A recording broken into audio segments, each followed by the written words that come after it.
CH41 भाग 41 मुंबई। सुबह का वक्त था जब सूरज और राका अपने लोगों के साथ आमने सामने खड़े हुए थे। अचानक आसमान में काले बादल घिर आए और बिजलियां कड़क उठी। सूरज एकदम सुन्न पड़ चुका था। अपने साथ इतने दिन हुए टॉर्चर का एक एक दिन उसे याद आने लगा, जिस वजह से उसके सर में तेज दर्द उठ रहा था। बहुत मुश्किल से उसने खुद को संभाले रखा। अर्चना एक कदम आगे आकर सूरज के साथ खड़ी हो गई और उसके कैप्टे हाथों में से एक बाजू मजबूती से थाम लिया। जहां तक समर से उसे पता चला था, उस हिसाब से उसे समझने में देर नहीं लगी, सूरज खतरे में है। बस्ती पर काम करने वाले लड़के एकदम से सारा काम छोड़कर बाहर आए। प्रशांत ने कहा, अच्छा, तो ये मेहमान हमारे सूरज के लिए आए हैं। बताओ सूरज, कैसे खातिरदारी करनी है इनकी। उसकी आवाज काफी सख्त थी, जिसे सुनकर बाकी लड़के भी बाजू समेटते हुए खड़े हो गए। राका ने एक नजर सभी लोगों को घुरा और अपने कोट को सरकाते हुए कमर से लगी गन दिखाने लगा। प्रशांत ने अपने लड़कों की तरफ देखा और अगले ही पल सभी ठहाके लगाकर हंस पड़े। प्रशांत ने कहा, बिल्कुल सही बोला था भाव ने, हमें उसकी जरूरत पड़ेगी। राका अजीब नजरों से लड़कों की तरफ देखने लगा, जो अंदर जाकर कुछ ही पलों में वापस आ गए। लेकिन इस बार उनके हाथ में भी गन्स थी। राका की भौहें सिकुड़ गई, लेकिन अपने आदमियों की ज्यादा तादाद पर उसे गर्व महसूस हुआ। वो भी मुस्कुरा पड़ा और कहा, प्यार से समझा रहा हूँ बच्चों, बीच में मत पड़ना, क्योंकि हम तुम्हें मारकर भी इसे ले जाएंगे। यहाँ एक लड़के को भी छू कर देख। सूरज को ले जाना तो दूर, तू खुद भी मुंबई से बाहर नहीं जा पाएगा। प्रशांत की बात सुनकर राका थोड़ा सहम गया। वही अर्चना ने सूरज के हाथ को मजबूती से थामकर कहा, ये लोग कुछ देर इन्हें संभाल लेंगे और यश का मैसेज आया है, उसके गार्ड्स भी पहुंचते होंगे। लेकिन फिर भी हमें यहाँ से निकलना होगा। सूरज ने कोई जवाब नहीं दिया, लेकिन उसकी आंखों में एक गाड़ी का दरवाजा खुलता देख नफरत जरूर उतर आई थी। एक गाड़ी के अंदर मेघा बैठी इंतजार कर रही थी निकलने का। लेकिन राका और आदमियों को हलचल ना करता देख वो गाड़ी से बाहर उतर आ गई। उसके साथ अनिल सिंह भी था। वो सामने आकर राका के साथ खड़े हो गए और माहौल को जल्द ही समझ भी लिया। अर्चना ने इस बार सख्त आवाज में कहा, सूरज, तुम्हें सुनाई दे रहा है मैं क्या कह रही हूँ? वो फिर से हमारी जिंदगी में आ गई। क्या फायदा हुआ भागने का? सूरज ने मेघा से नजरें हटाकर अर्चना की तरफ देखा। उसकी आंखों में पानी जमा हो चुका था। कोई तुम्हें कहीं नहीं ले जाएगा, हम हैं ना तुम्हारे पास। अर्चना ने मजबूत आवाज में उसे विश्वास दिलाने की कोशिश की। सूरज ने गहरी सांस लेकर सर हिला दिया और कहा, कोशिश करना हमने कभी नहीं छोड़ा। हम भागते रहेंगे जब तक पूरी तरह पकड़े ना जाए। गाड़ी की चाबी दीजिए, हम नहीं चाहते आप किसी मुसीबत में पड़े। और मैं लड़की हूँ इसलिए कमजोर समझ रहे हो? अर्चना ने उसके कंधे पर हल्के से मारकर कहा, चलो तुम्हें आज ड्राइविंग के लेसन सिखाती हूँ। वो गाड़ी की तरफ बढ़ गई, जिसके पीछे सूरज भी पैसेंजर सीट पर जा बैठा। मेघा के साथ खड़े राका और उसके लोग हरकत में आ गए, जिस वजह से बस्ती के लड़कों को गन निकालनी पड़ गई। अर्चना ने गाड़ी शुरू करते हुए तेज आवाज में कहा, कुछ देर संभाले रखो इन्हें, मदद आ रही है। उसने स्टीयरिंग घुमाया और सीधे पीछे वाले गेट की तरफ बढ़ गई, क्योंकि आगे का गेट पहले ही वो लोग ब्लॉक कर चुके थे। एक अनजान सड़क पर अर्चना पूरी रफ्तार के साथ चल रही थी। दोनों के ही चेहरे पर तेज हवा का मारा हो रहा था और उस वजह से बाल बिखर कर उड़ रहे थे। सूरज के चेहरे पर परेशानी अब भी बरकरार थी, क्योंकि उसे पता था मेघा आसानी से उसे जाने नहीं देगी। इसलिए तो वो यहाँ तक चली आई। अर्चना ने कहा, चिंता मत करो सूरज, कुछ नहीं होगा तुम्हें। लेकिन हम जा कहाँ रहे हैं? सूरज ने पूछा, जिस पर अर्चना ने कहा, यश के पास। सूरज हैरान हो गया, लेकिन वो तो पुणे गए हैं। अर्चना ने सर हिला दिया, वो वापस आ रहा है, कहीं ना कहीं तो मिल ही जाएगा। उसने आने के लिए कहा है, तुम्हें देखे बिना उसे चैन नहीं पड़ेगा। सूरज ने हल्के से सर हिला दिया और सामने देखा, तभी एकदम से सड़क के बीचों बीच एक गाड़ी उनके सामने आकर रुक गई। इतनी स्पीड में होने की वजह से अर्चना बौखला गई और फौरन ब्रेक पर पैर रख दिया। जंगल वाले उस खाली रास्ते पर एकदम से ब्रेक लगने की वजह से आवाज करते हुए गाड़ी रुक गई। अगले ही पल एक के बाद एक 2 से 3 गाड़ियां और आ गई और उन्हें पूरी तरह घेर लिया। अर्चना का चेहरा इस बार परेशानी से गिर चुका था। सूरज ने उसकी तरफ देखा और कहा, कोई रास्ता नहीं है, हम कोशिश करेंगे खुद को यहाँ से निकालने की। मौका मिलते ही आपको निकलना होगा। बकवास बंद करो, समझे ना?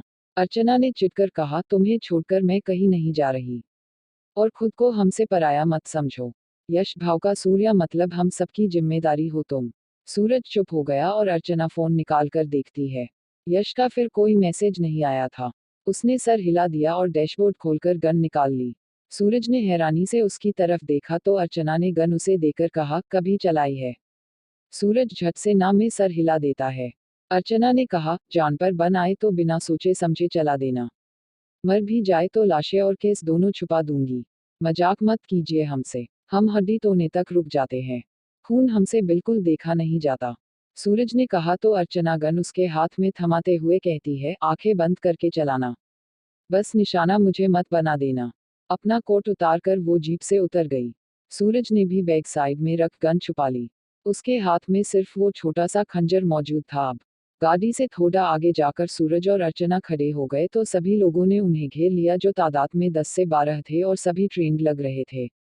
उनमें से एक ने कहा, चुपचाप हमारे साथ चल वरना तोड़ मरोड़ कर ही सही ले ही जाएंगे। और लड़की जिंदा रहना चाहती है तो अभी निकल जा, क्योंकि हम सिर्फ इस लड़के को नहीं मार सकते। बाकी जो बीच में आया उसे सीधे सीधे ऊपर पहुंचा देंगे। तो खामखा डायलॉग में समय क्यों खर्च कर रहा है? पहुंचा कहाँ पहुंचा सकता है? अर्चना ने शर्ट के बटन खोल बाजू को हनी तक मोड़ते हुए कहा। सूरज ने खुद से कहा, इनके अंदर की फूलन देवी आज पूरे टशन में लग रही है। वही अर्चना की बात सुनकर सामने खड़ा आदमी गुस्से से आगे बढ़ा। उसके एक हाथ में बड़ा सा चाकू था। अर्चना के सामने आकर उस आदमी ने एक हाथ बालों की तरफ बाया और दूसरा चाकू पका हाथ पेट की तरफ बाया, लेकिन वो उसे छू भी पाता उससे पहले ही सूरज ने उसका चाकू पका हाथ घुमा दिया और आंखें बंद कर खंजर वाला हाथ सीधे उस आदमी की गर्दन पर चला दिया। खंजर के एक ही वार से गला चिरकर खून का फव्वारा सूरज और अर्चना के चेहरे भिगो गया। वो आदमी चेक तक नहीं पाया और फैली हुई आंखों के साथ किसी कटे पेट की तरफ गिर गया। सूरज ने आंखें खोलने तक की जहमत नहीं उठाई और अर्चना एक्साइट होकर उसके हाथ की तरफ देख रही थी, जो लाल हो चुका था और खून की बूंदें नीचे जमीन पर टपक रही थी। लेकिन सूरज जानता था ये उसके लिए कितना मुश्किल है। उसका हाथ बुरी तरह कांप रहा था। वही सामने खड़े लोग एक पल के लिए सहम गए और अपने कदम अनजाने में ही पीछे खींच लिए। मेघा ने उन्हें अच्छी तरह समझाकर भेजा था, सूरज से लड़ने की कोशिश मत करना, उसे बेहोश करने पर ज्यादा ध्यान देना। वो आदमी खुद को संभाल कर अपने हथियार मजबूती से थामते हुए उनके पास राउंड में घूमने लगे। अर्चना ने सूरज के कंधे पर मारकर कहा, आंखें खोलो छोटे, वरना तुम्हारे डर के चक्कर में हम दोनों का सलाद बन जाएगा। लेने के लिए तो पहले आप उतरी थी ना।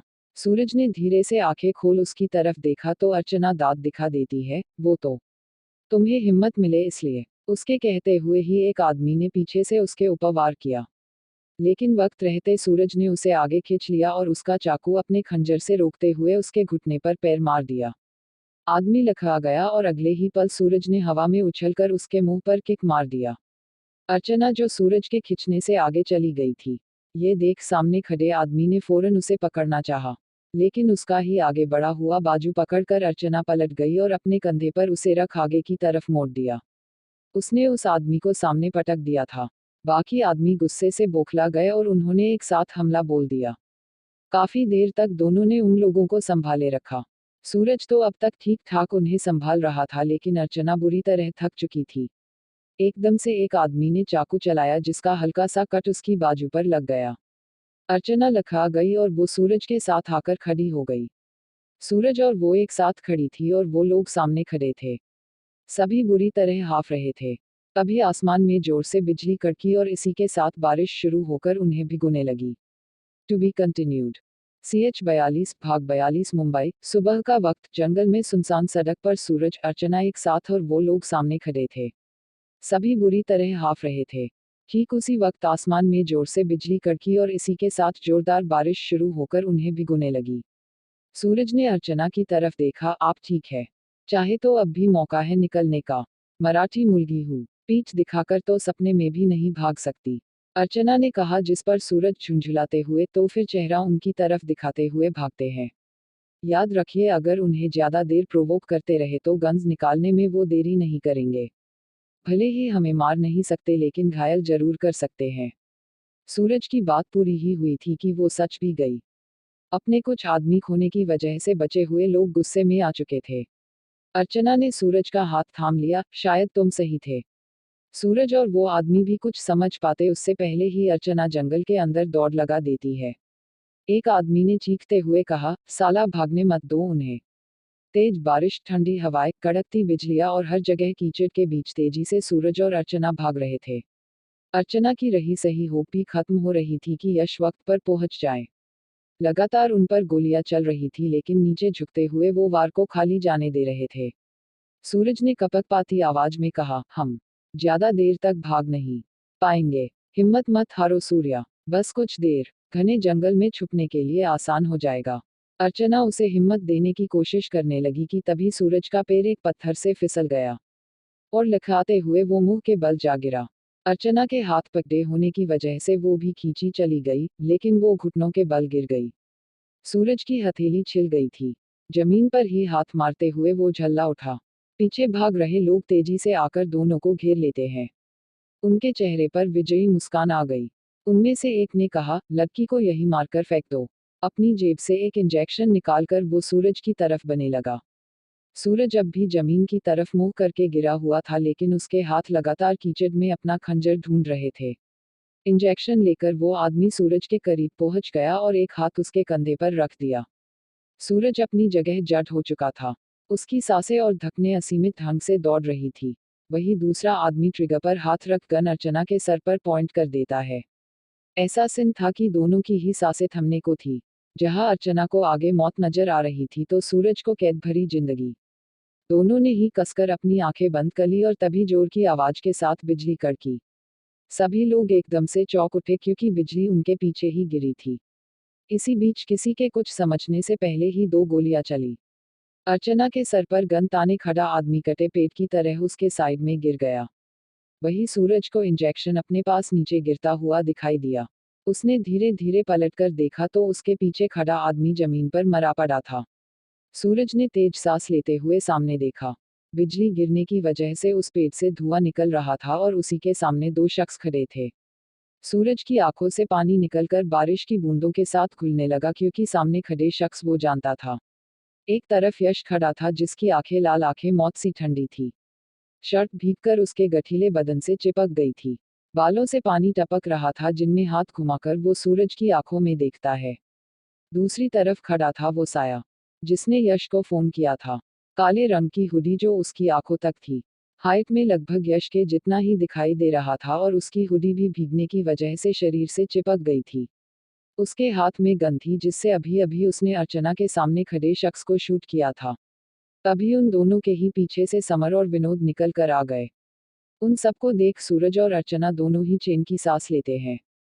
सामने 6 लोग अभी भी बचे हुए थे जो आंखों में खौफ लिए अपने सामने खड़े लड़कों को देख रहे थे। उन्हें तो फिलहाल सिर्फ अपनी मौत ही नजर आ रही थी। कैपते हुए हाथों से वो गन गोली चलाने के लिए जैसे ही उठाते हैं चारों लड़कों ने फायर करना शुरू कर दिया। उन लोगों के हाथों से गन छूट गई और जान बचाने के लिए एकदम से पेट की आड़ में वो इधर उधर बिखर गए। यश ने अपनी गर्दन मोड़ ली। वही वो काले कपड़े पहना साया गन कमर से लगाते हुए एक नुकीला चाकू निकाल लेता है। वो सभी आगे बढ़ गए। फायरिंग बंद होते ही पेट के पीछे से वो लोग निकलकर बाहर आ गए और हमला करना शुरू कर दिया।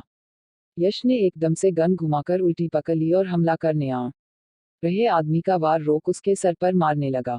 उसका वार सर पर गहराई से लग रहा था जिस वजह से खून निकलकर बारिश के पानी के साथ बहकर उस आदमी का चेहरा रंगने लगा। यश को कोई फर्क नहीं पड़ा और वो तब तक मारता रहा जब तक सामने वाला आदमी उसके हाथ से बेहोश होकर छूट न गया। उसने जैसे ही गन वाला हाथ नीचे किया उस गन से भी खून धुलने लगा और साथ में यश का हाथ भी। दूसरी तरफ उस साए के ऊपर जैसे ही एक आदमी ने हमला किया वो एक हाथ से उसे रोक खंजर वाला हाथ आगे कर खंजर को उसकी गर्दन में घोंपने लगता है। कम से कम 4 से 5 वार करने के बाद उसने बिल्कुल आराम से उस आदमी को छोड़ दिया जैसे ये करके उसे काफी ज्यादा सुकून मिला हो। उसे देख बाकी लोग भी सहम गए थे लेकिन बचकर जाना वैसे भी नामुमकिन था। उन्होंने बाकी सबको भी उतनी ही क्रूरता के साथ मार दिया। एकदम से सब खत्म होकर शांत हो गया और सारी आवाजें बंद हो गई। यश ने कसकर आंखें बंद कर एक गहरी सांस ली और अगले ही पल उसके हाथ से गन छूट गई। वो लगभग दौड़ते हुए सूरज की तरफ गया और नीचे बैठकर उसे सीने से लगा लिया। सूरज ने अपना चेहरा उसके सीने में छुपा लिया और रो पड़ा। दोनों के पास कहने के लिए कुछ नहीं था लेकिन एक दूसरे को देख उनके दिल अपना हाल बयान कर रहे थे। समर भी अर्चना को संभाल लेता है। उसके हाथ पर लगा कट देख तो वो काफी ज्यादा परेशान हो चुका था। वही वो साया चुपचाप खड़ा सूरज और यश की तरफ देख रहा था। एकदम से वो आगे बढ़ गया और उनके पास जाकर उसने सूरज को पुकारा, सूर्या, हमें देर तो नहीं हुई ना। सूरज यश से अलग हो गया। वो आवाज उसे जानी पहचानी लगी थी। अचंभे से वो उस शख्स की तरफ देखता रहा जिसने सर पर डाली हुई हुडी निकाल दी। सूरज ने हैरानी और खुशी के मिले जुले भाव लिए कहा, विक्रम भाई सा। To be continued. CH 43 भाग 43 मुंबई। दोपहर का वक्त था और अब तक बारिश रुकने का नाम नहीं ले रही थी। सब लोग उस जंगल से लौट आए थे सिर्फ विनोद को छोड़कर। वो लाशों को ठिकाने लगाने का काम कर रहा था। बाकी सभी फार्म हाउस पर थे। वहीं पर एक कमरे में यश सामने बैठे सूरज के हाथ पर पट्टी बांध रहा था। दोनों ने कपड़े बदल लिए थे और सूरज यश के बड़े से कपड़ों में काफी क्यूट लग रहा था। सूरज मुस्कुराते हुए यश के चेहरे को देखे जा रहा था। जिस लड़के को दूसरों को चोट देकर और उनका खून बहाकर सुकून मिलता था, वही लड़का सूरज की चोट देखकर ऐसा मुंह बना रहा था जैसे चोट उसे खुद को लगी है और न जाने कितना बड़ा घाव है। पट्टी बांधकर भी यश उसके हाथ को ही देखे जा रहा था। सूरज ने एकदम से अपना हाथ पीछे खींच लिया तो यश की भौहें सिकुड़ गई। सूरज ने फौरन से उसका चेहरा थामकर कहा, हम ठीक है यश और चोट भी ज्यादा नहीं लगी है। यश ने कुछ नहीं कहा और उदासी भरी नजरों से उसे देखने लगा। सूरज कुछ सोचकर उसके करीब आ गया और एकदम से गोद में जा बैठा। यश की आंखें हल्की सी बड़ी हो गई पर जल्द ही उसने सूरज की कमर थामकर उसे ठीक से बिठा लिया। अपने दोनों हाथ उसके गले में फंसाकर सूरज ने कहा, आप खुद को दोष नहीं दे सकते क्योंकि यही हमारी किस्मत है। ज्यादा से ज्यादा हम भाग सकते हैं या छुप सकते हैं। यश ने अपना चेहरा उसकी गर्दन में छुपा लिया। फिर उसने धीमी मगर गहरी आवाज में कहा, ये तुम्हारी किस्मत नहीं है सूर्या, अगर होगी भी तो उसे बदलने का वादा कर चुका हूँ। गलती मेरी ही है जिसने ध्यान नहीं रखा और तुम्हें अकेला छोड़ दिया। सूरज ने उसने सर पर हाथ फिरा दिया, आप वक्त पर पहुंच गए थे। और आपने ध्यान रखा तभी तो अर्चना दीदी हमें हिम्मत देने के लिए हमारे साथ थी। चौल से निकालने के लिए आपके सभी दोस्त थे। फिर भी हम पकड़े जाते तो फिक्र की जरूरत नहीं थी। हमें यकीन था आप हमें कहीं से भी ढूंढ निकालेंगे। यश के होठों पर गहरी मुस्कान आ गई और उसने सूरज की गर्दन चूमकर कहा, तुम्हें भागने या छुपने की जरूरत नहीं है क्योंकि अब मैं उनका ही ऊपर जाने का रास्ता क्लियर कर देता हूँ। वो मुंबई में तो आ गए लेकिन मुश्किल है कि बाहर जा पाएंगे। सूरज ने उसके हाथ थाम लिए, आप प्लीज कुछ मत कीजिए। करना होता तो हम खुद ही अब तक कर चुके होते। यश ने कोई जवाब नहीं दिया और उठकर खड़ा हो गया। सूरज भी झट से उसका हाथ पकड़ लेता है, आपने सुन लिया ना हमने क्या कहा। यश ने हल्के से सर हिला दिया, तुम्हारा भाई इंतजार कर रहा होगा। और इतना कहकर वो कमरे से बाहर जाने लगा। न जाने क्यों सूरज को उस पर यकीन नहीं हुआ। कुछ न कुछ तो शैतानी यश के दिमाग में चल रही थी। फार्म हाउस के हॉल में विक्रम आराम से बैठा आइसक्रीम खा रहा था। उसके सामने समर और अर्चना हैरान बैठे हुए थे क्योंकि विक्रम ने अब तक उनके एक भी सवाल का जवाब नहीं दिया था। तभी वहां पर सूरज ने यश के साथ आते हुए कहा, माफ कीजिए दरअसल विक्रम भाई सा बहुत से भी बहुत ज्यादा इंट्रोवर्ट है। कोई सामने से बात करे तब भी ये बात नहीं करते हैं जब तक वो भाईसा से कनेक्टेड ना हो। विक्रम ने नजरें उठाकर सूरज की तरफ देखा और हल्के से मुस्कुरा दिया। जबकि सूरज की भौहें चढ़ी हुई थी। वो सीधे विक्रम के सामने कांच की लगी टेबल पर जा बैठा, आपको नहीं लगता एक्सप्लेनेशन देने की जरूरत है। विक्रम ने हाथ में पकड़ी बाउल नीचे रख दी और कहा, क्या जानना है आपको? आप तो ऐसे नहीं थे। सूरज ने झुंझला कर कहा, या फिर हमेशा से ऐसे ही थे? विक्रम ने आराम से कहा, हम हमेशा से ऐसे ही है। बस विशाल भाईसा के बाद आप दूसरे हो जिसे पता चल गया। सूरज उसकी तरफ देखता रह गया, आपने ही हमें उस कैद से निकाला था ना। तो फिर भाईसा ने आपकी मदद कैसे ली अगर उन्हें आपके इस रूप के बारे में पता ही नहीं है? वो जरूरी नहीं है। विक्रम ने हाथ बांधकर गंभीर आवाज में कहा, शौर्य सर सब जान गए हैं। आपके गायब होने के बारे में और हुकुमसा के कत्ल के बारे में भी। और चाहते हैं आप मेघा सिंह ठाकुर और अनिल सिंह पर केस कर दे। हम नहीं करना चाहते कुछ भी। सूरज ने ठंडी सांस छोड़ते हुए जवाब दिया, जाने वाले वापस तो नहीं आएंगे लेकिन किसी का अपना भी छीन जाएगा। हम शौर्य सर को संभाल लेंगे। विक्रम ने कहा। सूरज गौर से उसकी तरफ देखने लगा और ना में गर्दन हिला दी। विक्रम ने गहरी सांस लेकर कहा, हम दोनों ही उनकी करतूतों से अनजान नहीं हैं।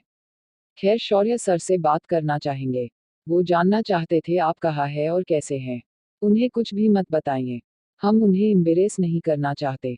बस इतना बता देना कि हम उन्हें बहुत याद करते हैं और उनसे आज भी उतना ही प्यार करते हैं। जो भी हुआ या हो रहा है उसमें उनकी कोई गलती नहीं है।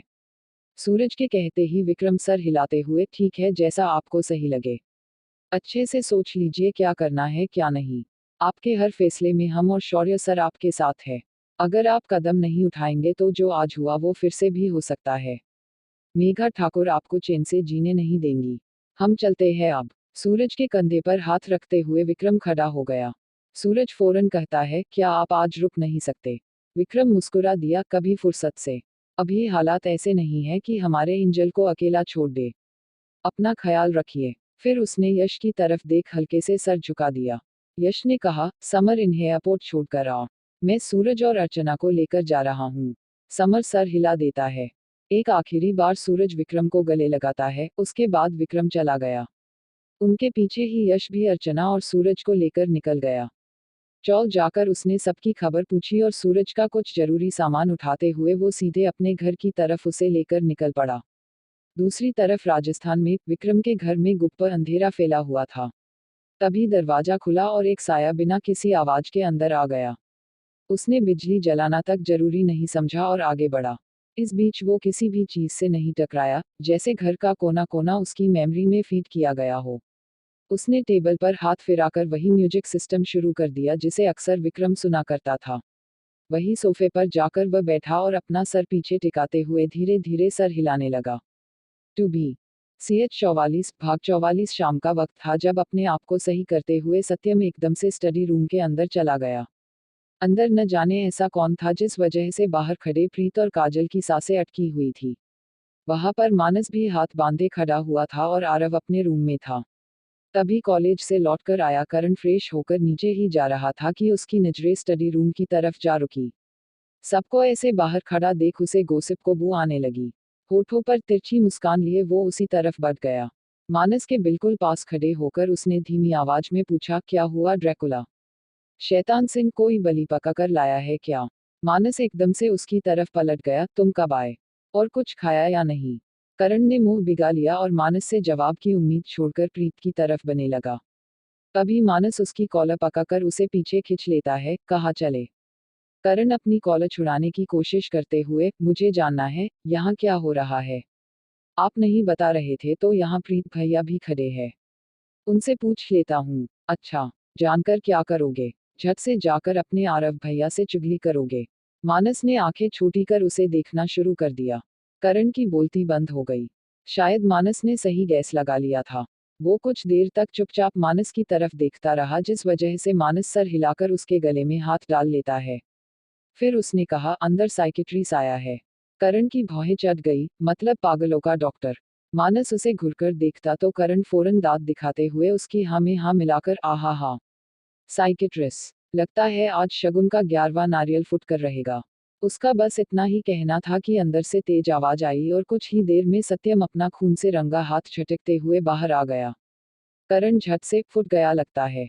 मानस हैरानी से कभी करण की तरफ तो कभी सत्यम की तरफ देखता है। प्रीत और काजल भी बेचारगी भरी नजरों से सत्यम को देख रहे थे। करण ने मानस का हाथ अपने गले से निकालकर कहा, यह पहला नहीं है जो पीटा होगा। इससे पहले भी राणा सर को ज्ञान सिखाने वालों की यही हालत हुई है। वो हंसते हुए वहां से नीचे चला गया। सत्यम ने आराम से कहा, डॉक्टर साहब को उनके ही हॉस्पिटल पहुंचा कर आओ। बड़ा आया मुझे शांत रहने के लिए कहने वाला। इतना कहकर वो जैसे ही जाने को हुआ सामने हाथ बांधे खड़ा आरव उसे दिखाई दिया। सत्यम की आंखें बड़ी हो गई और एक कदम पीछे हटकर वो दरवाजे से सटकर खड़ा हो गया। काजल ने धीरे से प्रीत के कान में कहा, कितनी मुश्किल से डॉक्टर को मना कर लाई थी, वरना पूरे शहर में राणा हवेली का इतना खौफ फैला है, जिस वजह से कोई ये लक्ष्मण रेखा पार ही नहीं करना चाहता। 4 गुना पैसों का लालच दिया था तब जाकर वो आया। बताओ अब क्या करे? अब जो करना है आरव कर देगा। प्रीत के कहते ही काजल हैरत से उसे देखने लगी। प्रीत ने फौरन दूसरी तरफ इशारा कर दिया। आरव लगातार सत्यम को घूरे जा रहा था। उसने ठंडी आवाज में कहा, क्या कहा डॉक्टर ने? नथिंग बिया, वो डॉक्टर खुद ही पागल है। हम दूसरा वाला बुला लेंगे। सत्यम भोली सी सूरत बनाकर कहता है। आरव ने हल्के से सर हिलाया और अगले ही पल कदम सत्यम की तरफ बढ़ा दिए। सत्यम की धड़कनें तेज होने लगी और इस मोमेंट उसे कोई बहाना भी नहीं सूझ रहा था जिसे देकर वो आरव को यहाँ से ले जाए। आरव उसके ठीक सामने खड़ा हो गया, हटिए। सत्यम झट से ना में सर हिला देता है, पर आरव ने अब कुछ कहने की जगह उसे धक्का देकर साइड कर दिया और दरवाजा खोलकर अंदर चला गया। सत्यम को कुछ भी करने का मौका नहीं मिला। वो डर से घुट भरते हुए आंखें मिच लेता है। उसे अच्छे से पता था अब मासूम, भोला और डरपोक बिया कैसे शेर बनता है। आरव अंदर जाकर गुस्से से चीख पड़ा, जिसे सुनकर सत्यम ने तेजी से अपने कदम आगे बढ़ा दिए। आरव गुस्से में तंतनाते हुए बाहर आया और आसपास देखते हुए हाथ में एक वास उठा लिया। काजल, प्रीत और मानस तीनों की आंखें बड़ी हो गई। इससे पहले कि वो आरव को रोकने के लिए कुछ कहते, आरव लगभग उन्हें ऑर्डर देते हुए कहता है, खबरदार अगर कोई बीच में आया, और सबसे पहले डॉक्टर को ले जाओ यहाँ से। प्रीत और काजल बेचारगी से सत्यम की तरफ देखते हैं, जो खुद भीगी बिल्ली बन चुका था।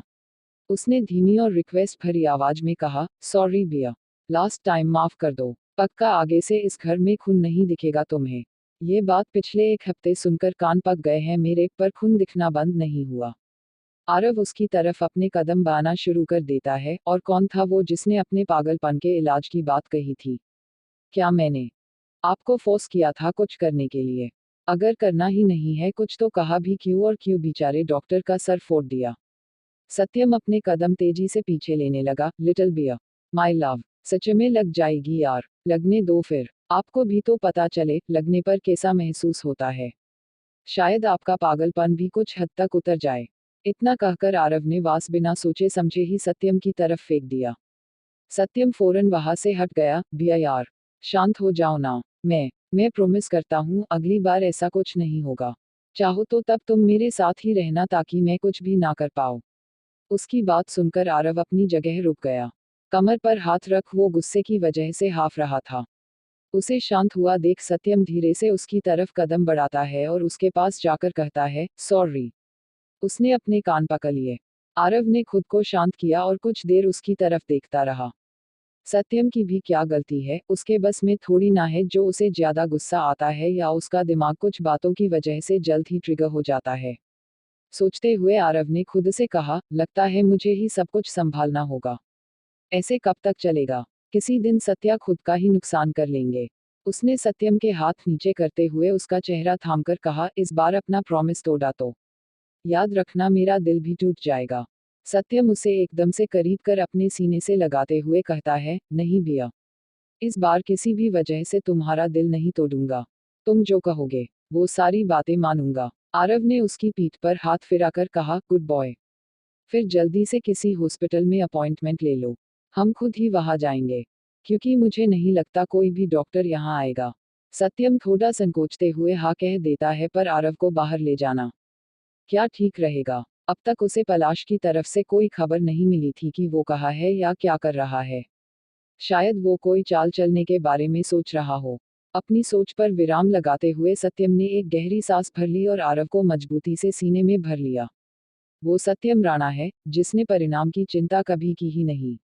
जो होगा देखा जाएगा, वरना ऐसे तो लोग उसे डरपोक की उपाधि दे देंगे। टू बी CH-45 भाग 45 मुंबई एयरपोर्ट पर पिछले 3 घंटों से मेघा और अनिल वेट कर रहे थे। राका और कुछ आदमियों को यही छोड़कर वो राजस्थान वापस जा रहे थे, लेकिन तभी एक आदमी ने आकर कहा, मैनेजमेंट स्टाफ कोई भी जवाब नहीं दे रहे कि क्यों उन्होंने हमारा जेट रोक रखा है। दूसरी किसी फ्लाइट की टिकट देने से भी मना कर रहे हैं। व्हाट द हेल, मेघा झल्लाते हुए कहती है, पिछले 3 घंटों से रोका है फिर भी जवाब देना जरूरी नहीं समझते?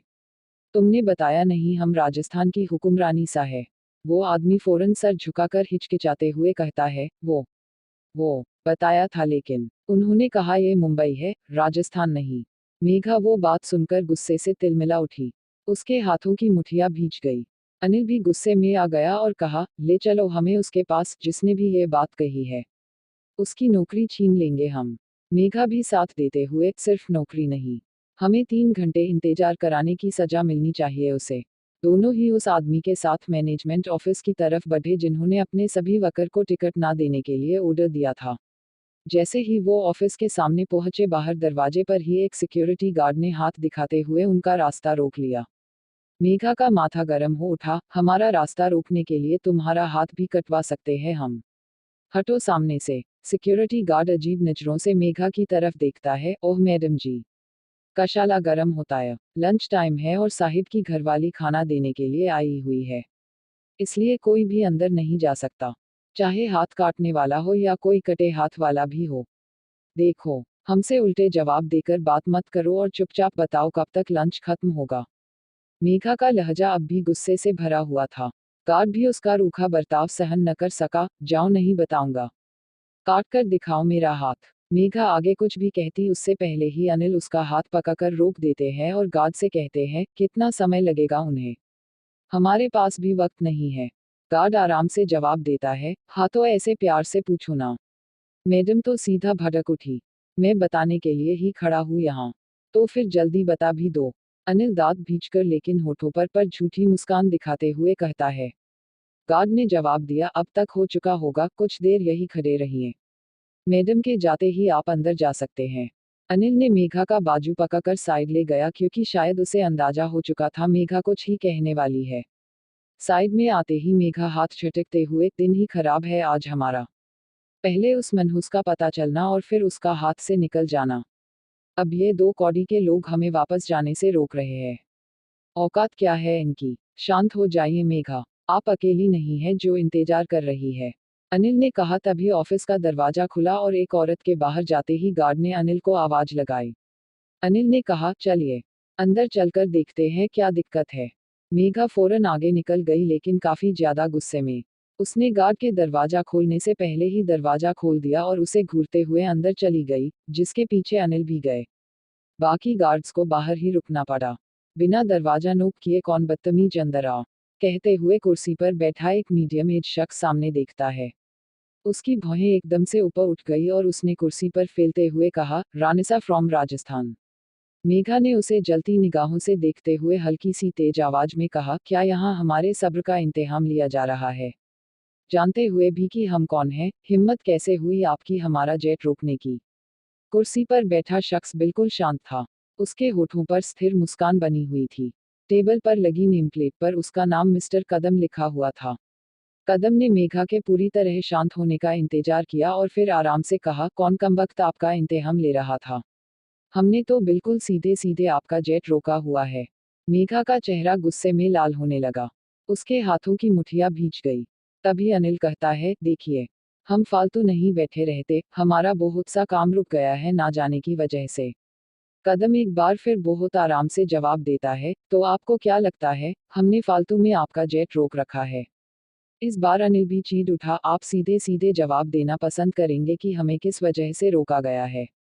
क्योंकि यश भाव ने कहा है। कदम हल्के से कुर्सी पर आगे होकर जवाब देता है और नजरें कंप्यूटर स्क्रीन पर गड़ा लेता है। उसके सीधे जवाब को सुनकर मेघा और अनिल हैरत में पड़ गए।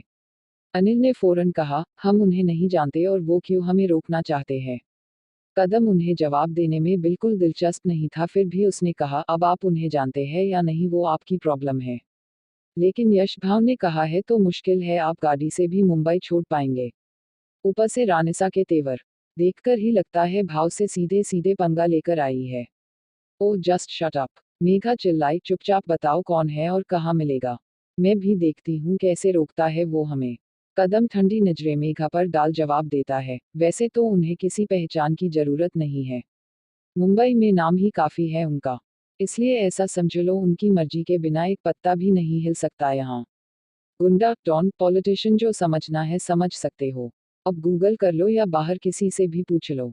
मुंबई का बच्चा बच्चा सीएम साहिब के घर का पता दे देगा। मेघा ने तेज हो रही सांसों को संभालते हुए अपना रुख केबिन के बाहर के लिए ले लिया, जिसके पीछे पीछे अनिल भी पूछ बनकर निकल गया। उनके जाते ही कदम ने फोन निकाल किसी को कॉल लगा दिया।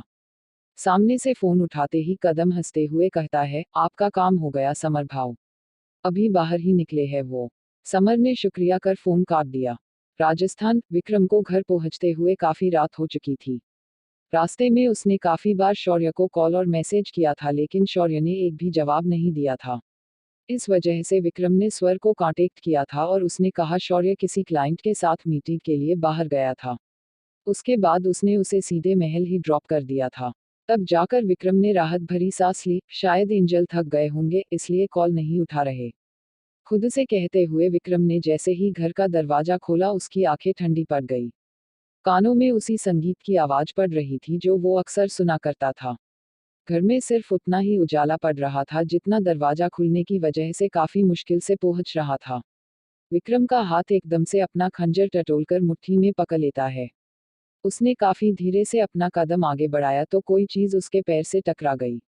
विक्रम काफी ज्यादा चौकन्ना हो चुका था। उसकी नजरें अंधेरे में भी इतनी तेजी से घूम रही थी, जैसे किसी की हल्की सी आहट भी मिली तो वो अगले ही पल जमीन पर मरा पड़ा होगा। एक कदम पीछे लेकर उसने दरवाजा बंद कर लॉक कर लिया और फिर से बिना किसी आवाज के हॉल में नजरें घुमाने लगा। वहां सब कुछ शांत देखकर उसने एक चक्कर किचन की तरफ लगाया तो वहां भी कुछ नहीं था। उसका आखिरी शक अब ऊपर वाले कमरों की तरफ था। उतनी ही शांति से वो सीढ़ियां चलने लगा जैसे कोई पत्ता हवा के साथ बह जा रहा हो। ऊपर किसी भी कमरे का दरवाजा खुला नहीं था और ना ही कोई आवाज। शायद चोर चोरी कर निकल गया। हम भी ना। सभी गार्ड्स एंजल और सूर्या की सेफ्टी के लिए भेज दिए, लेकिन इस बीच कोई हमें ही लूट कर चला गया। उसने कमर पर हाथ रख अफसोस के साथ कहा और गहरी सांस लेकर कमरे की तरफ बढ़ गया। उसने कमरे का दरवाजा खोला और खंजर टेबल पर रख लाइट के स्विचेस ऑन कर दिए। वो जैसे ही अपनी जैकेट उतारते हुए पीछे पलटा, डर से उसके कदम लखा गए। उसकी आंखें हद से ज्यादा बड़ी हो चुकी थी और शरीर पूरा कांप उठा। सामने बिस्तर से पीठ लगाए शौर्य बैठा हुआ था, नशे में धुत।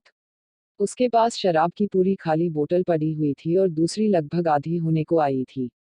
उसके सामने दूसरा भी बहुत सारा सामान पड़ा हुआ था, जैसे वो सारी काली हुडीज जो विक्रम डेविल बनने पर पहना करता था। कुछ फोटोग्राफ्स और सीडीज, जो यकीनन उन लोगों की थी जिन्हें विक्रम ने शौर्य के करीब आने पर सजा दी थी। एक अलग परफ्यूम की बोतल जिस वजह से शौर्य उसे पहचान न पाए। अलग अलग हथियार और वो सारी चीजें जो शौर्य से जुड़ी हुई थी। उसने आज तक पुरानी से पुरानी चीजें संभाल कर रखी थी जो बचपन में शौर्य ने उसे दी थी। और उसके अलावा शौर्य की तस्वीरों से भरे हुए बॉक्सेस। शौर्य ने लाल पड़ चुकी आंखों से दरवाजे के पास खड़े विक्रम की तरफ देखा और लड़खड़ाती आवाज में हंसते हुए कहा, आप आ गए विक्रम। ओह माफ करना। डेविल टू बी CH 46 भाग 46। मुंबई शाम ढल चुकी थी जब यश की गाड़ी एक बड़े से घर के सामने आकर रुक गई। उस घर को गार्ड्स सुरक्षा दे रहे थे जो एक जैसी यूनिफॉर्म पहने हुए थे। गाड़ी से उतरकर यश बाहर आया और सूरज की तरफ का दरवाजा खोल दिया। सूरज अभी भी अंदर जाने के लिए संकोच रहा था।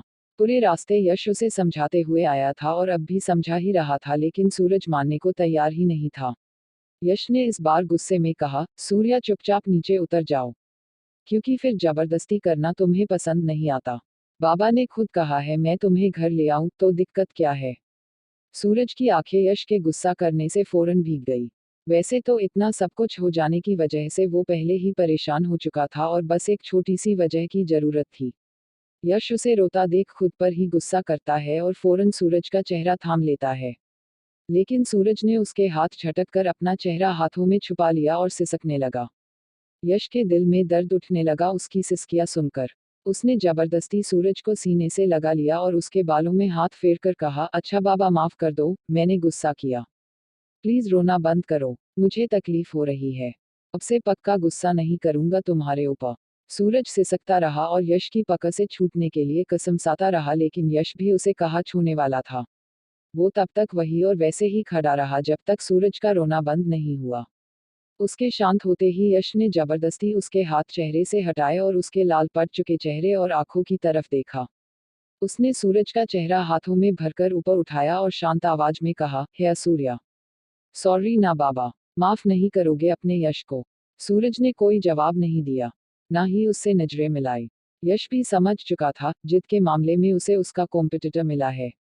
उसने कुछ सोचते हुए अपने कान पकड़ लिए और थोड़ा सा पीछे होकर उठक बैठक लगाने लगा, देखो अब ये भी कर रहा हूं तुम्हारे लिए, फिर भी माफ नहीं करोगे क्या। सूरज ने धीरे से उसकी तरफ देखा। उसे हंसी आने वाली थी, लेकिन जल्द ही उसकी आंखें बड़ी हो गई और झट से गाड़ी से उतरकर वो सीधा खड़ा हो गया। यश अब भी उठक बैठक लगाए जा रहा था और सूरज के ऐसे बिहेवियर से वो चौंक गया। उसने पलटकर देखा तो पीछे अजीत, विनोद और बाकी सभी गार्ड्स हैरान से खड़े उसे देख रहे थे। यश सकप का गया और झट से अपने कान छोड़ दिए। अजीत ने बाहें मोड़कर एकदम से भौहें उचका दी। यश ने नजरें चुरानी चाही, लेकिन तभी अजीत ने कहा, क्या तुम्हें याद है विनोद, यश ने आखिरी बार अपनी गलती के लिए कान कब पकड़े होंगे। गलती तो बहुत बार की है, लेकिन कान पकड़े तो जब से मैं हूं। मुझे बिल्कुल याद नहीं इन्होंने ऐसा कभी किया होगा। विनोद सोचकर जवाब देता है। अजीत के साथ काम करने वाला सबसे पुराना गार्ड भी कहता है, मैंने तो यश बाबा को कभी सॉरी बोलते हुए भी नहीं देखा है। कहीं मैं सठिया तो नहीं गया ना? गलत गलत चीजें दिखाई दे रही है मुझे। यश ने सबको घुरकर देखा तो गार्ड्स फौरन नजरें हटाकर सीधे खड़े हो गए। विनोद और काका भी चुप हो गए, लेकिन अजीत को कौन रोके। उन्होंने कहा, मैंने सुना है, प्यार में अच्छे से अच्छा इंसान घुटनों के बल आ जाता है। तो क्या इसका मतलब यश हमसे प्यार नहीं करता? उसने अपनी अकल सिर्फ एक ही इंसान के सामने छोड़ी है। सूरज काफी ज्यादा एम्बेरेस हो चुका था। पहले नाराजगी से उसकी नजरें झुकी हुई थी और अब शर्म से। वही यश ने आंखें घुमाते हुए अपनी कमर पर हाथ रख लिए और कहा, हो गया आपका? या कुछ बाकी है? अजीत ने मुंह बना लिया और यश को इग्नोर करते हुए सूरज की तरफ बढ़ गए। अजीत को करीब आता देख सूरज कांपने ही लगा था कि अजीत उसके कंधे पर बहुत प्यार से हाथ रखते हुए कहते हैं, वेलकम माय बॉय। आज से यही तुम्हारा घर है और यही परिवार। डरने की या संकोच रखने की कोई जरूरत नहीं है। यहाँ सब अपने हैं और कोई तुम लोगों को अलग नजर से नहीं देख रहा। अपना गला तर करते हुए सूरज पलके उठाकर अजीत की तरफ देखता है। उनकी आंखों में एक अपनापन नजर आ रहा था सूरज को। अनजाने में ही उसने हाँ में सर हिला दिया। अजीत मुस्कुरा दिए और उसके सर पर हाथ फिराकर कहा, विनोद, सूर्या को कमरा दिखा दो। सूरज ने यश की तरफ देखा जो उसे चलने का इशारा कर रहा था। विनोद ने उसका सामान उठाया और अंदर बढ़ गया, जिसके पीछे सूरज भी चला गया। लेकिन यश के जाने से पहले ही अजीत उसका बाजू पकड़कर रोक लेते हैं। यश उनकी तरफ पलट गया। अजीत के चेहरे के भाव काफी ज्यादा गंभीर हो चुके थे। उन्होंने कहा, मेहमान आ रहे हैं। कौन बाबा? यश ने हैरानी से पूछा। अजीत ने कहा, तुम्हारे ससुराल वाले, जिन्हें रोक रखा है तुमने। यश समझ गया अजीत किसकी बात कर रहे हैं। बाबा वो। अजीत ने हाथ दिखाते हुए कहा, मैंने आज तक तुमसे कभी नहीं पूछा कि तुम क्या करते हो और क्यों करते हो। तुम पुणे जाने वाले थे और वहां नहीं पहुंचे, इसका मतलब जरूर यहाँ कुछ हुआ था। तुम क्या करोगे मैं नहीं जानता, लेकिन सूर्या की जिम्मेदारी ली है तो उसे आखिरी सांस तक निभाना पड़ेगा। यश ने उनके हाथ थाम लिए। बाबा, भरोसा रखिए, मैं उसके लिए काफी सीरियस हूँ और हमेशा उसका ख्याल रखूंगा। चाहे जो भी मुसीबत आए या कोई कुछ भी कह ले, मुझे तुमसे यही उम्मीद है।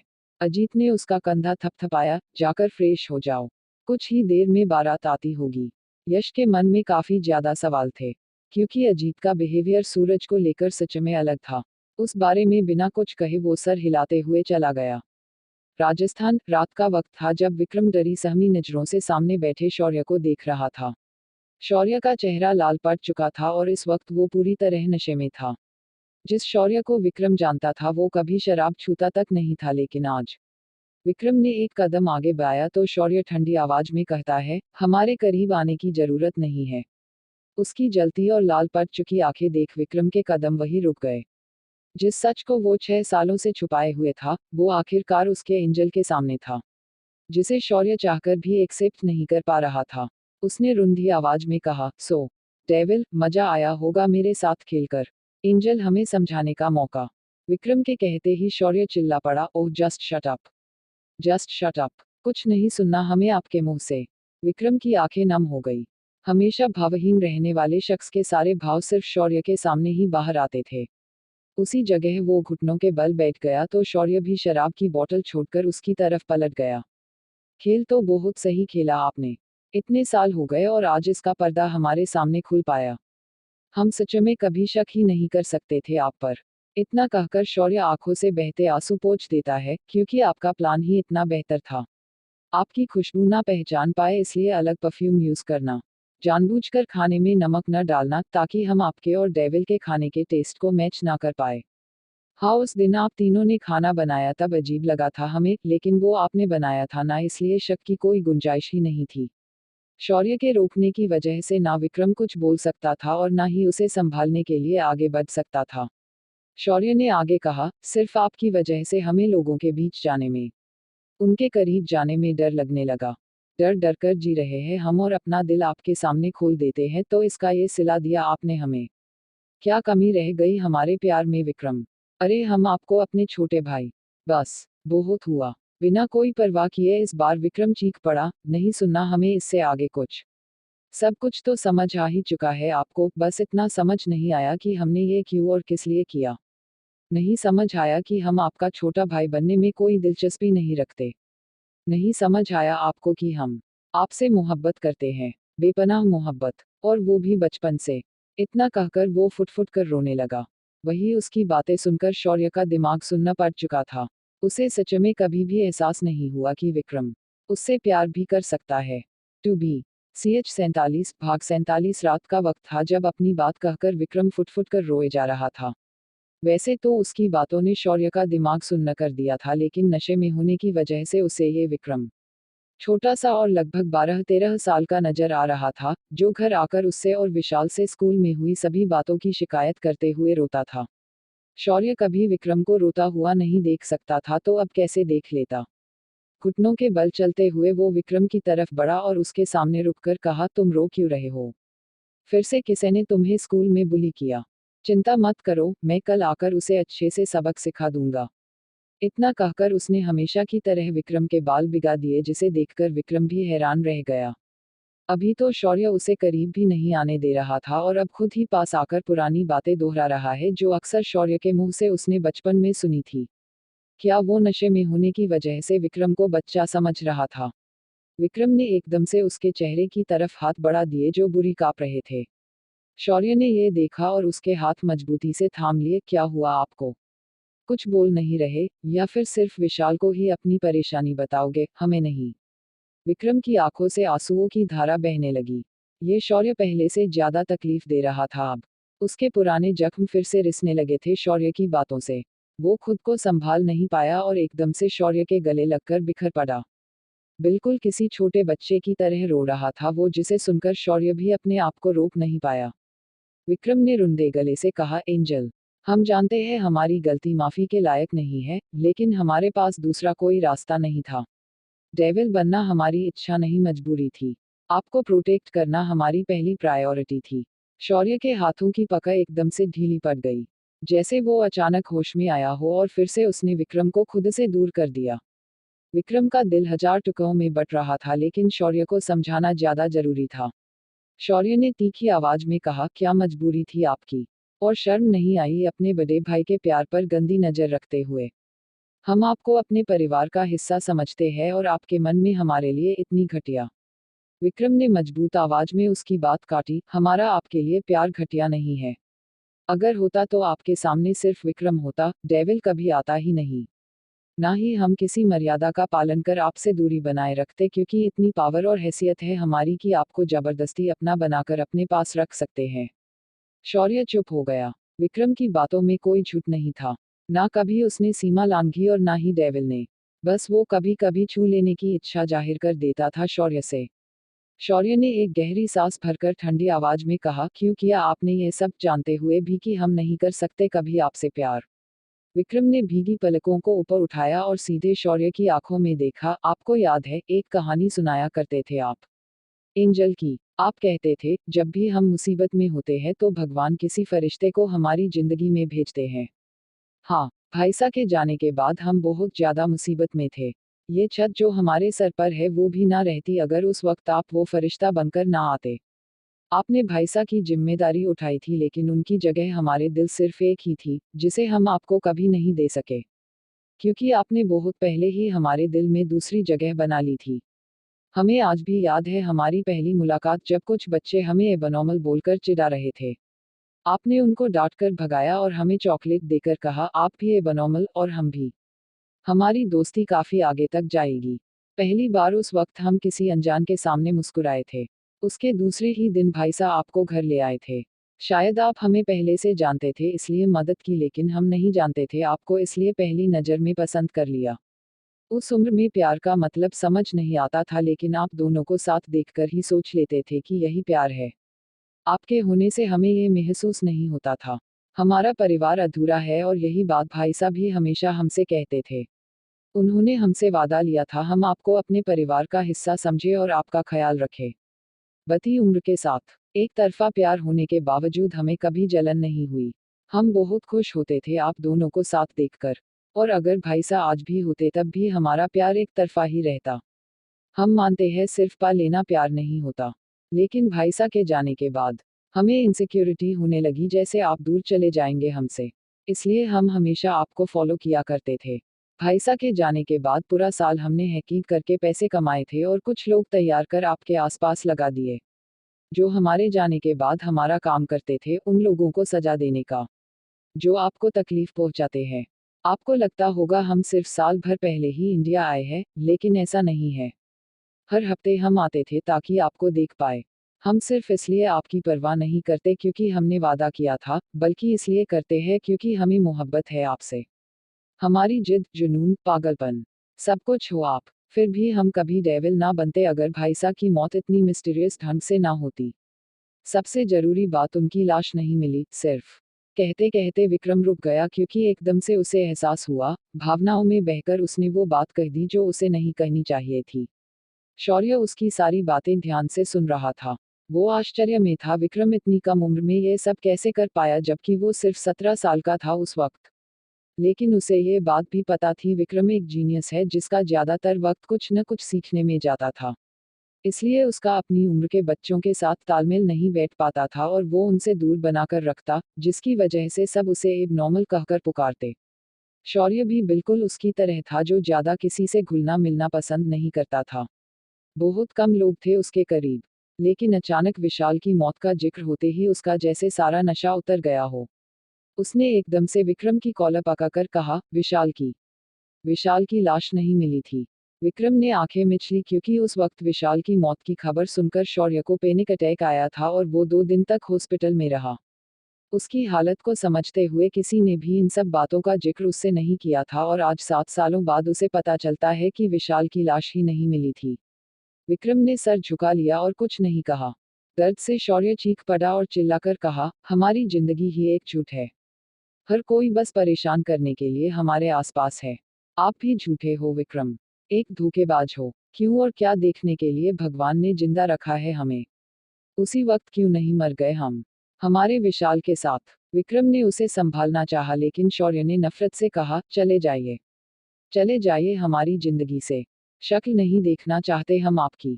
और अगर आप नहीं गए तो हम अपने साथ कुछ भी।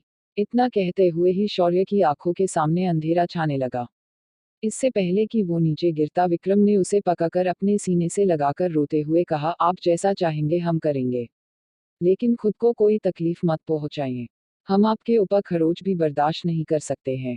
बेहोशी में भी शौर्य ने उसकी कॉलर मजबूती से पकड़ी हुई थी और उसके बेहोश होकर नीचे फिसलते की वजह से विक्रम की शर्ट के ऊपरी 2-3 बटन टूट गए और साथ ही वो टैटू नजर आने लगा। अपने सीने पर उसने एंजल नाम टैटू किया हुआ था। टू बी CH 48 भाग 48 राणा इंडस्ट्री। अचानक किसी काम की वजह से आधे रास्ते सत्यम को ऑफिस जाना पड़ गया जबकि उनकी डॉक्टर के साथ अपॉइंटमेंट थी। उसके साथ आरव भी जा रहा था और अब उसे भी ऑफिस लाना पड़ गया। एक मीटिंग के बाद सत्यम केबिन में बैठा हुआ था और उसके बिल्कुल पास जीत खड़ा उसे रिपोर्ट कर रहा था। आरव सामने कुछ दूरी पर लगे सोफे पर बैठा हुआ था। उसका चेहरा साफ बता रहा था, जीत और सत्यम को इतने करीब देख उसे कितनी जलन हो रही है। आज जाकर उसे समझ आया उसका सत्या क्यों सबको उससे दूर करने की कोशिश करता है और यहाँ तक कि फिर सामने वाले को हद तक कर देता है। इस वक्त आरव को भी सर्फ होने का मन कर रहा था, सिर्फ जीत का नहीं, बल्कि सत्यम का भी, जो कैसे अनजान रह सकता है जीत के मन में चल रही फीलिंग्स से। सर, आपके रेगुलर ऑफिस ना आने की वजह से काफी ज्यादा लॉस हो रहा है। बहुत से क्लाइंट सिर्फ आपसे मिलकर। जीत अपनी बात पूरी कर पाता उससे पहले ही एक आवाज ने उसका ध्यान बटा दिया। अपनी आंखें मिचकर उसने गहरी सांस ली और कहना शुरू किया, बहुत से क्लाइंट सिर्फ आपसे मिलकर डील फाइनल। दोबारा वही आवाज कानों में सुनकर जीत रुक गया और सामने बैठे आरव को गुस्से से घूरने लगा। सत्यम भी हैरानी से आरव की तरफ देखता है जो बिना दोनों पर ध्यान दिए सामने पड़े खाली पेपर्स फाड़ रहा था। और वो ये तभी करता जब जीत बात करने की कोशिश करे। वो बुरी तरह जीत चुका था।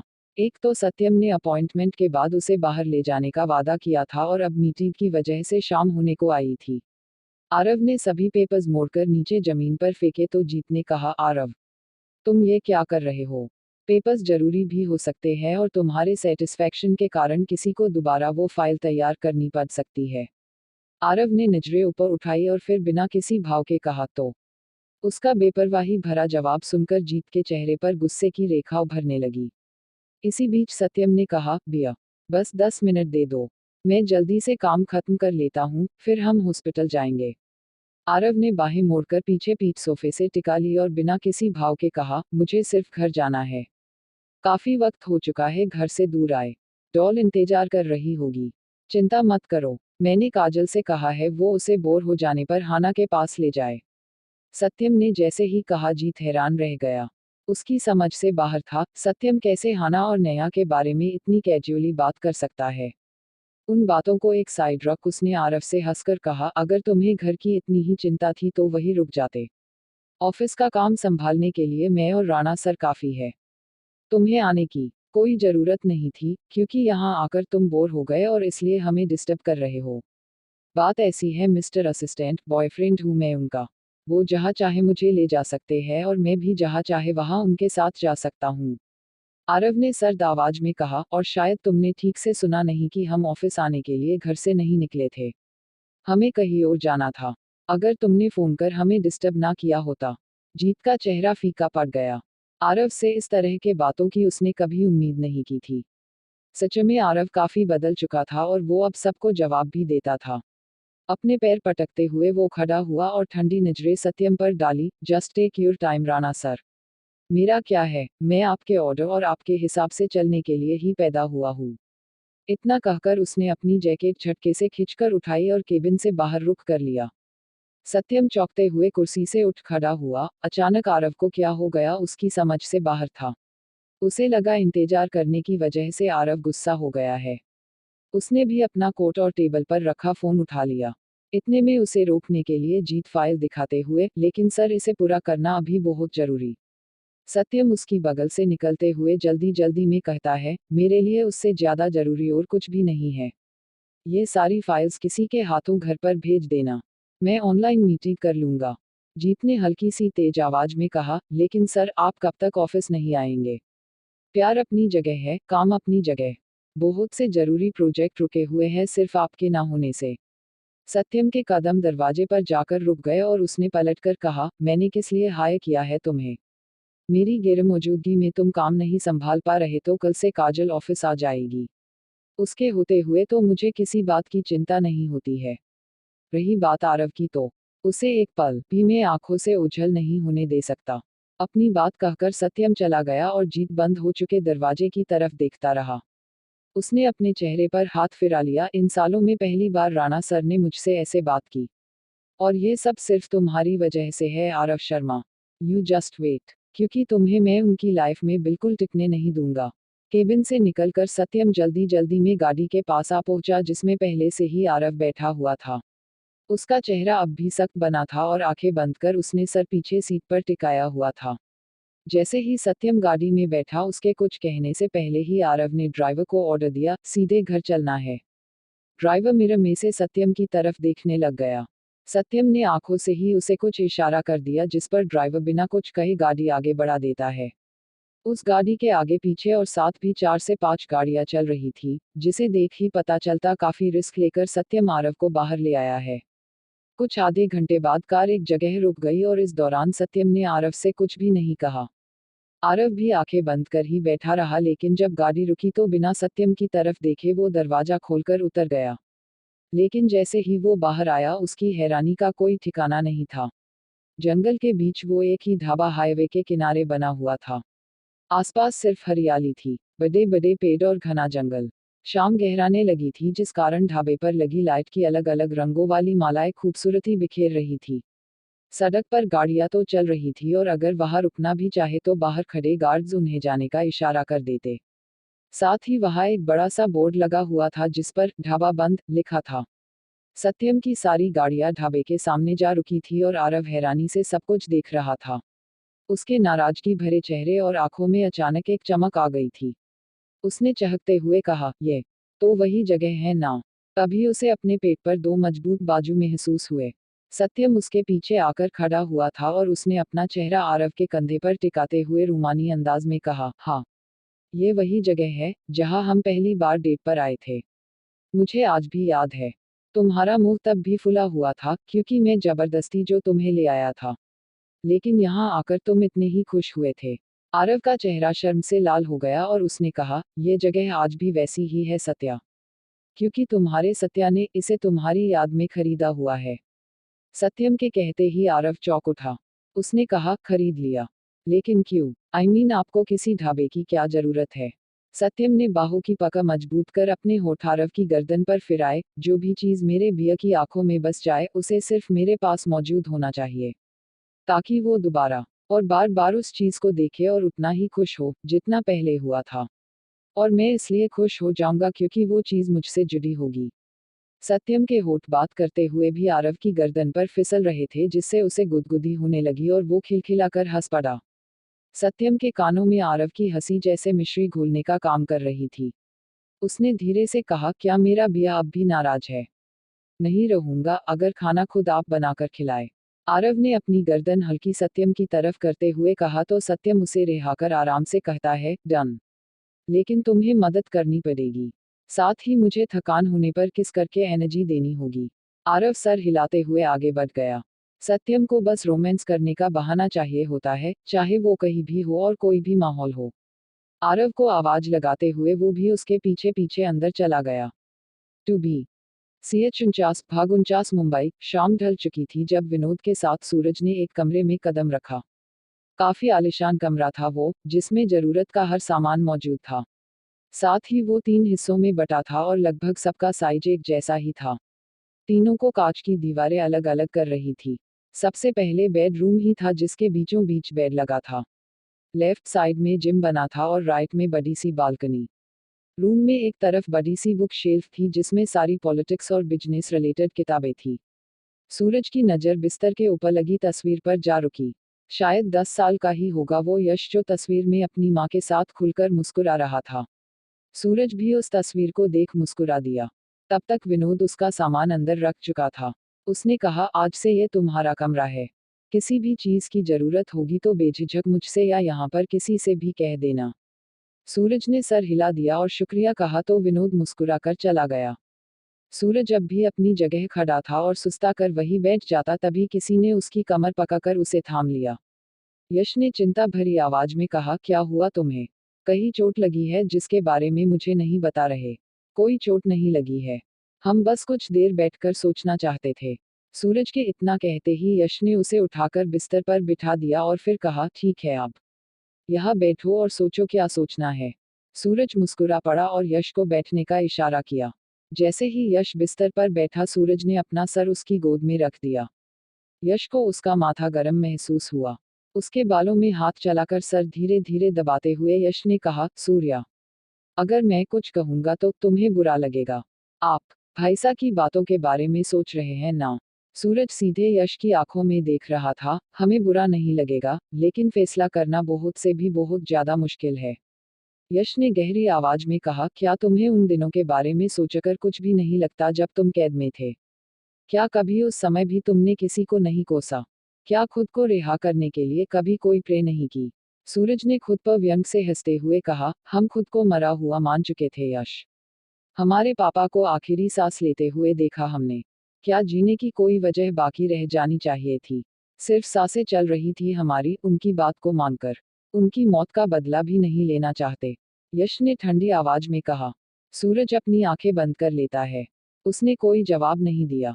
उसे खुद ही कुछ समझ नहीं आता था, दूसरों को क्या ही बताए। यश ने एक गहरी सांस ली और निराशा से सर हिला दिया।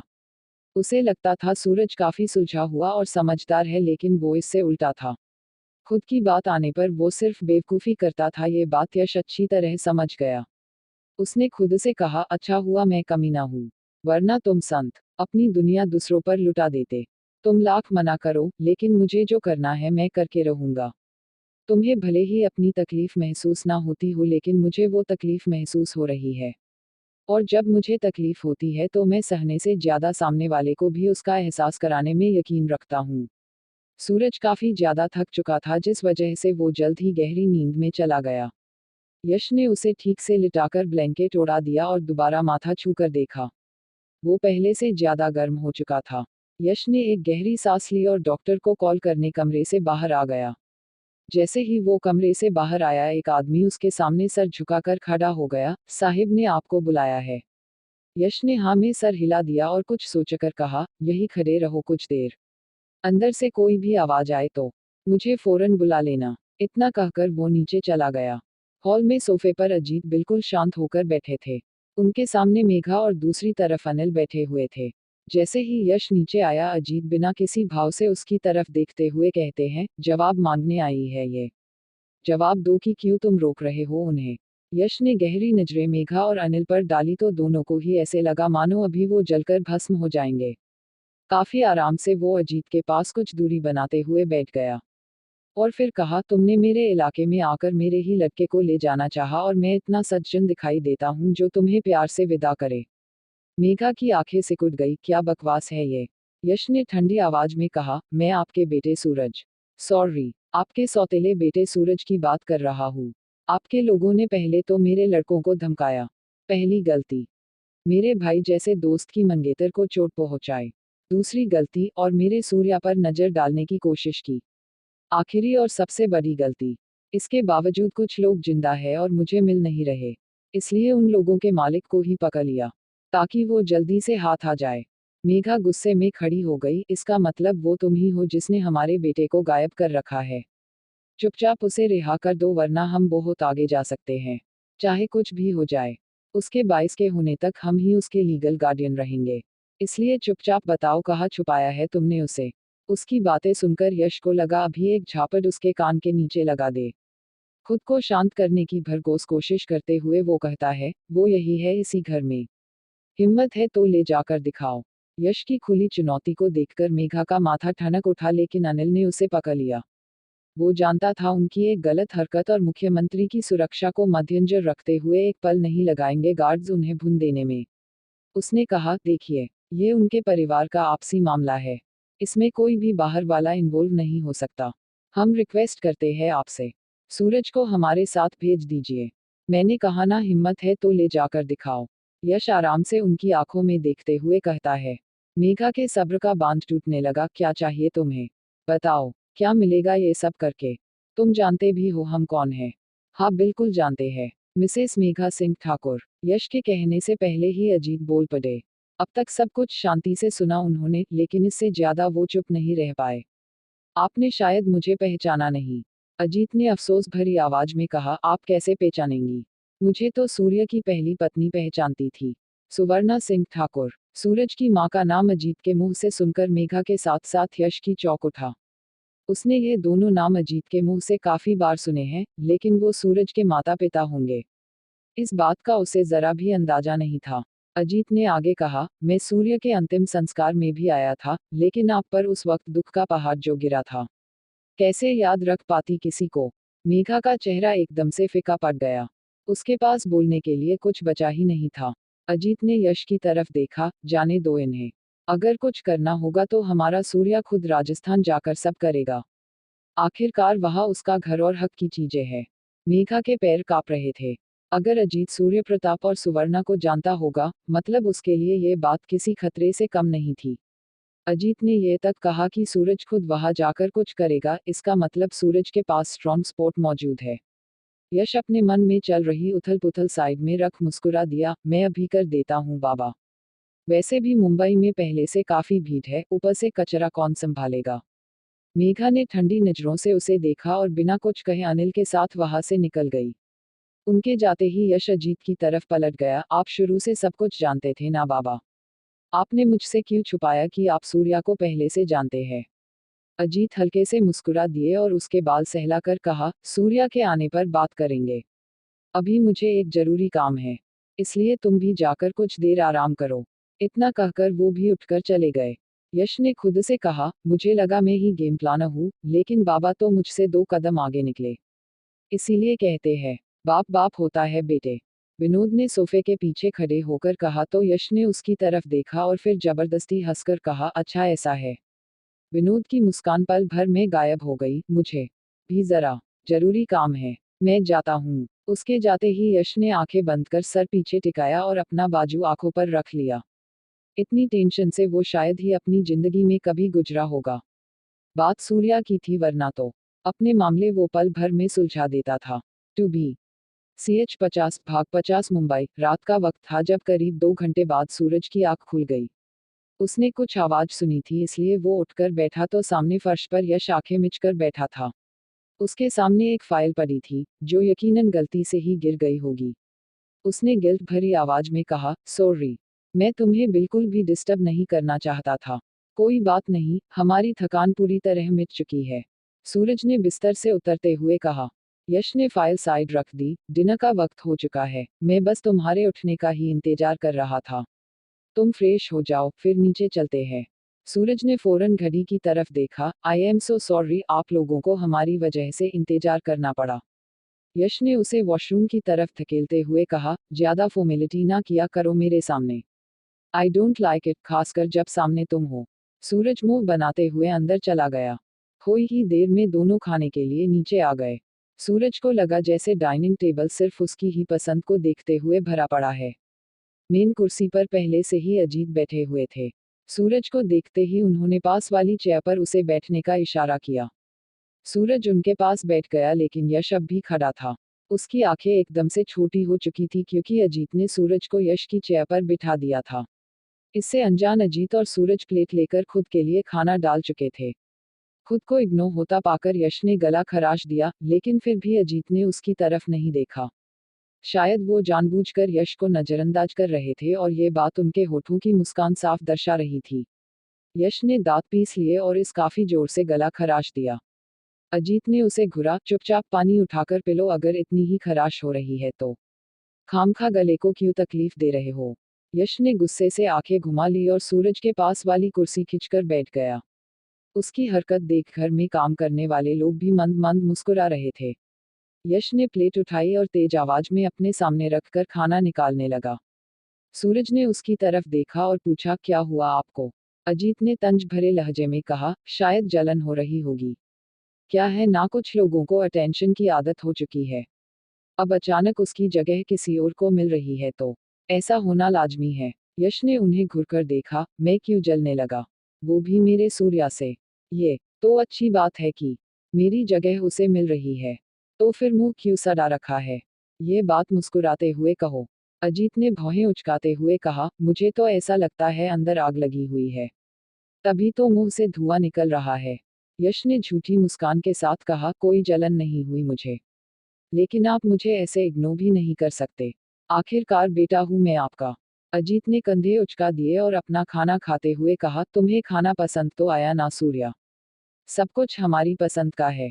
सूरज ने कहते वक्त यश की तरफ देखा। यश ने नासमझी से कहा, अजीब इत्तेफाक है, बाबा भी यही खाना खाते हैं। अजीत ने हल्की सी मुस्कान के साथ कहा, हमारे ग्रुप में सिर्फ उसकी चलती थी, इसलिए खाना भी उसकी पसंद का ही आता था।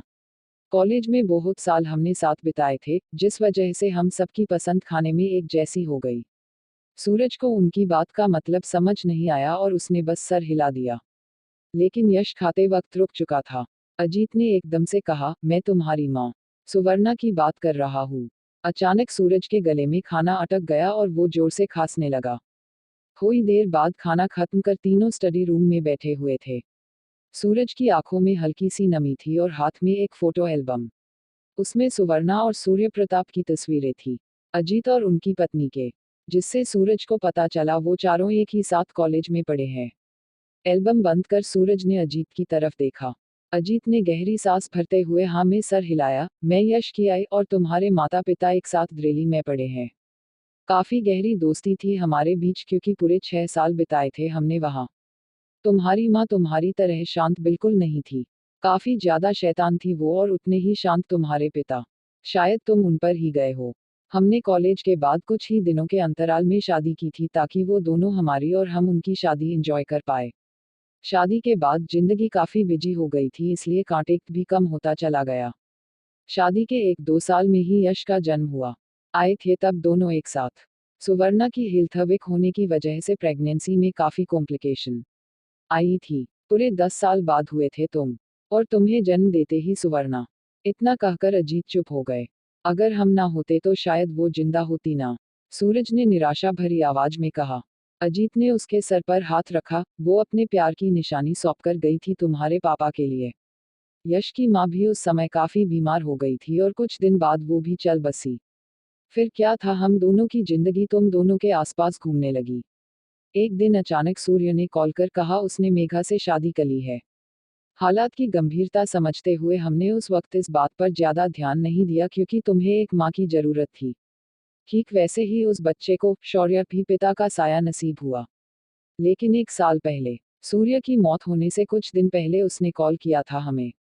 बहुत परेशान था वो, किसी बात से ना ही खुलकर कुछ बता पाया। लेकिन उसने कहा था अगर कभी कुछ गलत हो जाए तो मेरे सूर्या को अपने साथ ले जाना। अचानक फिर कुछ दिनों बाद उसकी मौत की खबर मिली और साथ में तुम्हारी भी।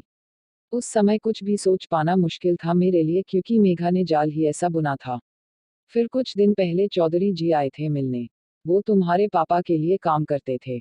उन्होंने तुम्हारे बारे में बताया और ये भी कि तुम कहाँ और किस हालत में रहे। जब मैं हॉस्पिटल आया तो तुम बेहोश थे। उसके बाद तुम्हारा एडमिशन आरयू में करा दिया और प्रेमा चौल में रहने के बारे में भी बताया। मुझे पता था वहाँ तुम सेफ रहोगे लेकिन यह नहीं पता था यश तुम्हें जानता होगा। हमें भी कहा पता था ये हमें जानते हैं। ऊपर से बता भी नहीं रहे कैसे जानते हैं। सूरज खुद में ही बड़बड़ाते हुए कहता है। इतने में अजीत ने कहा मुझे भी जानना है कैसे मिले तुम सूर्या से। यश ने कंधे उठा दिए, मुझे नहीं बताना। पूरी महाभारत तो सुना दी लेकिन गीता का पाठ पाना आप भूल गए। उसके कान और दिमाग को जरा अच्छे से खोलिए और बताइए हिंसा का जवाब अहिंसा से नहीं दिया जाता। अजीत ने अफसोस के साथ सर हिलाकर कहा, सब तुम्हारी तरह धनुषधारी अर्जुन नहीं होते हैं ना। कुछ बुद्धिमान युधिष्ठिर भी होते हैं। ये फैसला सिर्फ उसका होना चाहिए कि उसे क्या करना है, लेकिन मैं इतना जरूर कहूंगा। मेरे दोस्त का खून हुआ है और इस बात मुझे बहुत ज्यादा गुस्सा आ रहा है। हमें शायद इस बारे में सोचने के लिए वक्त चाहिए। सूरज ने आंखें बंद करते हुए कहा। अजीत उठकर खड़े हुए, मुझे पता है सूर्य कमजोर नहीं है। तुम्हारे साथ गलत हुआ है और इस बात का एहसास तुम्हें होना चाहिए। कुछ दिन आराम से इस बारे में सोचो और अपना फैसला लो। इतना कहकर वो वहां से चले गए। अपनी सोच में ही गुम सूरज के कंधे पर हाथ रखते हुए यश ने कहा, चलो मेरे बुद्धिमान युधिष्ठिर, बहुत रात हो चुकी है और तुम्हें दवाई भी लेनी है। कौन सी दवाई? सूरज ने चौंकते हुए कहा। मेरे प्यारे छोटे हुकुम सा, आपको बुखार था और आप नींद में थे इसलिए पता नहीं चला। डॉक्टर आपको चेक कर इंजेक्शन देकर और साथ में कुछ दवाई देकर भी गए हैं। यश की बात सुनकर वो हैरान रह गया। उसे अंदाजा तक नहीं हुआ इस बात का। वो मुंह बिगाकर यश के साथ चल दिया, इंजेक्शन और दवाई दे देकर ही आप हमें बीमार करने वाले हैं। यश ने दांत दिखा दिए। To be